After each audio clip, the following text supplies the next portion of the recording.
Pag-aralan naman natin, parang school lang, pag-aralan natin. Pag-usapan naman natin yung sa mga yung kahalagahan ng customer experience. Hello, ka-homebees! Ayan. So, kanina pa ako dito sa loob. So, ngayon nagbe-blend kami. Yan. Naglalagay muna ako ng mga tea bags kasi mamaya kailangan natin yung mabilisan na action ng pag-blend. Ito pa yung magpabagal sa atin sa pag-blend ko. Kaya minsan, ang ginagawa ko, sineseparate ko siya. Ayan. So, kamusta kayo, guys? And, ano kaya yung pwede natin pag-usapan ulit natin ngayon na topic? Nakaka-boring kasi. Lalo pag mag-isa ako dito. Ayan. Oh, about sa ano yung pinakamalaking portion ng ating ginagawa sa ating negosyo? Diba? I think isa na dun yung pagbebenta. Diba? Yun yung isa sa importante, yung selling. Diba? Selling yung, yan. So, alam ko lahat na sa atin, magaling nang magbenta. Siyempre, na-master natin yan kasi yun yung skill na kailangan nating unang gawin. Magbenta para sa ating mga produkto. Ngayon, ano ba yung mahalagang bagay na dapat nating i-consider to have a long-lasting experience naman para sa ating mga customer. Yun. Parang maganda yun, no? Pag-aralan naman natin, parang school lang, pag-aralan natin. Pag-usapan naman natin yung sa mga yung kahalagahan ng customer experience. Yan. So, alam natin na sa negosyo, hindi lang produkto yung binibili ng tao. 'Di ba? Yung actually na binibili nila ay yung experience na kaya nating ibigay. Oh, ang lalim naman nun. Ano kaya yun? Agree ba kayo doon? Ayan. So, syempre, ang customer natin, sila yung isang main hero or character sa ating buhay negosyo. Diba? And ano yung pwede natin gawin para ma-improve yung customer experience nila? Which in return, it will be a good way for our product or for our business also in the long run. Ayan. So, to improve yung customer experience natin, tandaan natin, isang important point na sa kahalagahan ng having a good customer experience is yung feeling over selling. Oh, ano daw yun? Isa na rin siguro ako, karamihan sa ating mga small business owners na ang focus natin benta, benta, benta. 'Di ba? Pero yung hindi tayo naka-focus sa feeling na naiiwan natin sa customer. Ang mahalaga na ibenta natin, 'di ba? Oh, ganun din ako. Ganun din ako minsan. And paulit-ulit, ganun yung cycle natin. So how are we going to create impact kahit ganun yung ating pinagagagawa everyday? So,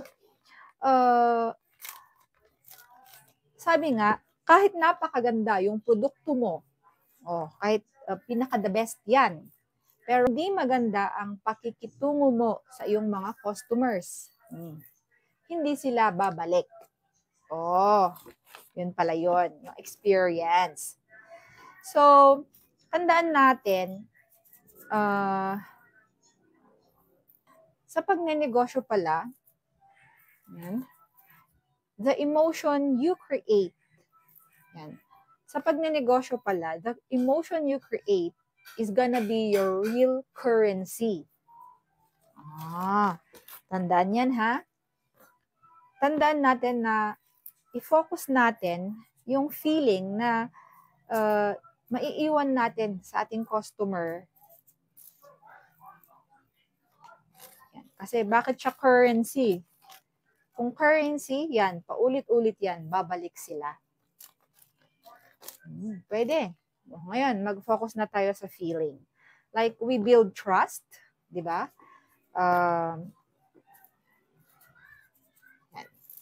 Ano ba yung gusto mong ipa-feel sa kanila? Ganun ba yun?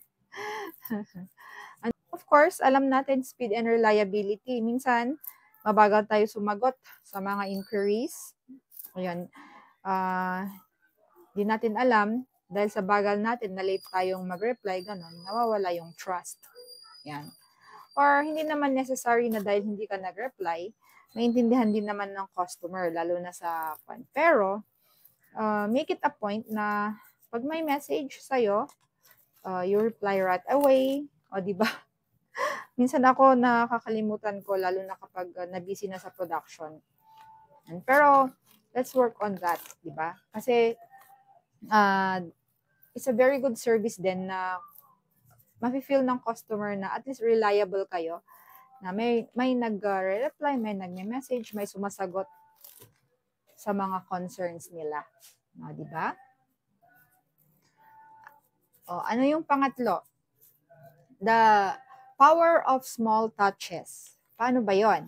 Yung hindi kailangan grand na grande, no? Yung ibig sabihin nun, yung halimbawa, yung thank you note, ganon, yung simple na, ang tawag doon, pag-care sa packaging mo, yung thank you message, yung mga maayos na label, di ba?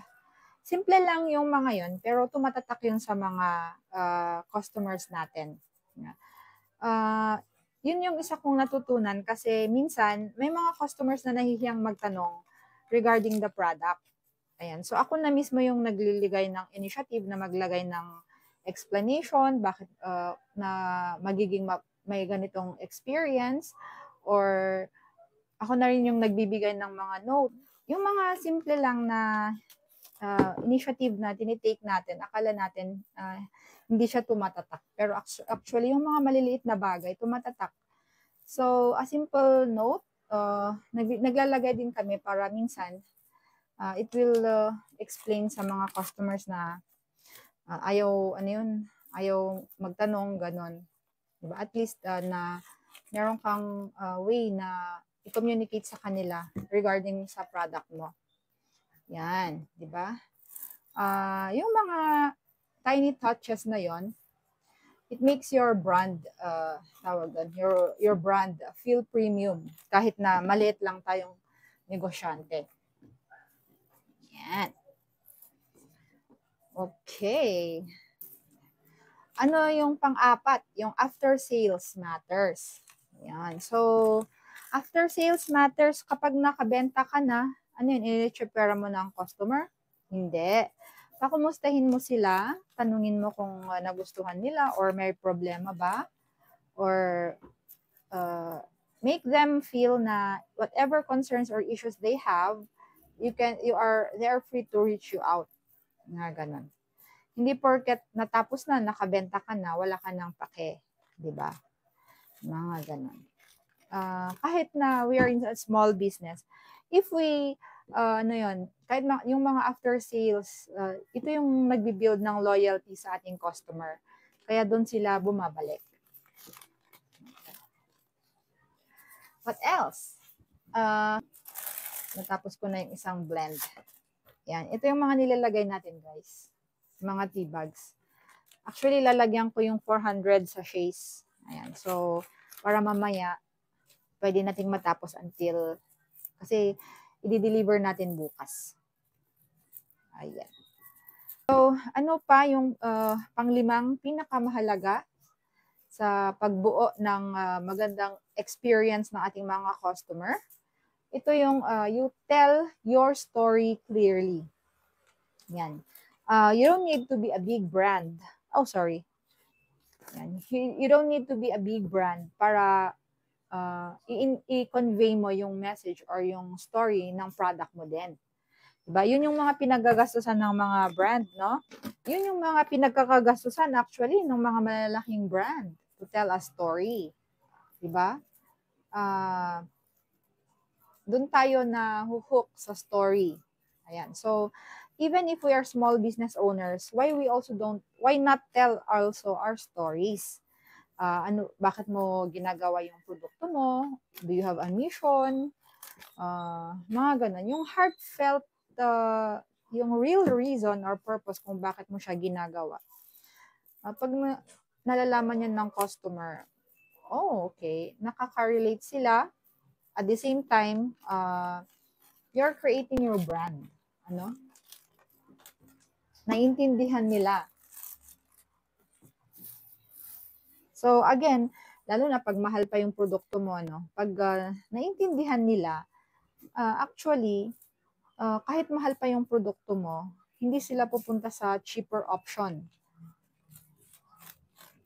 Yun yung kahalagahan ng brand story. Yan yung, kaya nga, siguro sa isang way is yung paggawa natin ng mga content, nakikita nila yung ating dedication, yung mission kung bakit natin ginagawa ang mga to, di ba? So, ano ba yung brand story natin?